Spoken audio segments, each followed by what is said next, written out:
parole aux associations.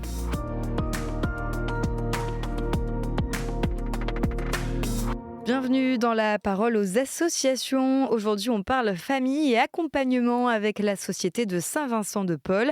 Agathe Rodriguez, bonjour. Vous êtes chargée des réseaux sociaux. Bonjour. Agathe, vous vouliez nous parler d'une rencontre que vous avez faite il y a quelques mois. Oui, celle d'Estelle et de ses enfants.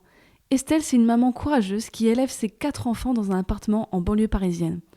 Je l'ai rencontrée grâce à l'épicerie solidaire du 17e arrondissement.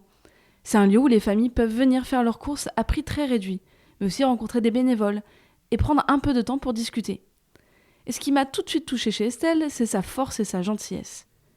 Elle vient récupérer des colis alimentaires pour finir ses fins de mois, et pourtant, après une journée de tournage avec moi, elle n'a pas hésité à m'inviter à manger. Elle est impressionnante. Oui, mais ce qui est encore plus incroyable, c'est qu'Estelle n'est pas un cas isolé. Sur le terrain, avec mon équipe du service communication, nous rencontrons beaucoup de familles qui font face aux difficultés avec une grande dignité. Et certaines sont même prêtes à redonner à leur tour. Je pense par exemple à ces femmes turques à Limoges qui, lors d'une collecte pour association, avaient préparé des petites douceurs de chez elles à vendre pour récolter de l'argent. Et comment la Société de Saint-Vincent-de-Paul accompagne ces familles tout au long de l'année ? Comme Estelle, certaines reçoivent des colis alimentaires. Pour les bénévoles, c'est aussi l'occasion de créer du lien, de discuter avec elles, de voir si tout se passe bien, de repérer d'autres besoins. Et parfois, cela permet de voir comment on peut aider autrement. Par exemple, dans certaines équipes, comme à l'ODEV, dans le sud de la France, les enfants peuvent bénéficier d'aide aux devoirs. Et parfois, ce sont les parents eux-mêmes qui prennent des cours. Avec l'arrivée de nouvelles familles venues d'ailleurs, beaucoup d'équipes de bénévoles proposent des cours de français. Parfois très scolaires comme à Bordeaux, parfois plus simplement sous forme de discussion autour d'un café pour pratiquer et gagner en confiance, comme à Limoges. Petit à petit, cela aide les familles à mieux s'intégrer et à se sentir moins seules.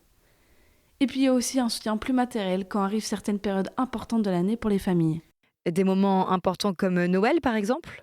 Évidemment, nous pensons à Noël. Les bénévoles organisent souvent des goûters de Noël familiaux, comme à Pierrefitte-sur-Seine, près de Paris, avec des buffets, des spectacles et très souvent, grâce à la générosité de nos donateurs, des cadeaux pour les enfants. Mais je pense aussi à une autre période importante et à une grosse dépense pour les familles, la rentrée des classes. Pour certaines familles, cela représente une grosse somme d'argent par enfant chaque année, selon le niveau scolaire. Ah oui, c'est vrai que c'est un sacré budget. Eh bien, dans certaines équipes, par exemple en Martinique ou ailleurs en France, les bénévoles collectent des fournitures scolaires auprès des particuliers ou des entreprises pour préparer des cartables pour les enfants accompagnés. C'est un petit coup de pouce très concret pour aider les familles à démarrer l'année plus sereinement. Après les vacances, c'est sûr que ça soulage. Oui, et justement en parlant de vacances, de nombreuses familles ne peuvent pas malheureusement se permettre de changer d'air. Alors les conférences, les équipes de bénévoles agissent à leur échelle pour offrir un peu de répit aux familles. Par exemple, les équipes de Nantes ont organisé une journée estivale à Pornic pour 11 personnes accompagnées, dont plusieurs enfants. Et parfois, ces moments permettent de réaliser de vrais rêves. Estelle, dont je vous parlais au début de cette chronique, a pu partir à Lourdes l'été dernier avec ses 4 enfants. Elle a ainsi réalisé un rêve, découvrir le sanctuaire. Un moment particulièrement fort et touchant pour elle et pour ses enfants. La Société de Saint-Vincent-de-Paul aux côtés des familles. Merci Agathe. Pour en savoir plus, rendez-vous sur ssvp.fr et les réseaux sociaux de la Société de Saint-Vincent-de-Paul.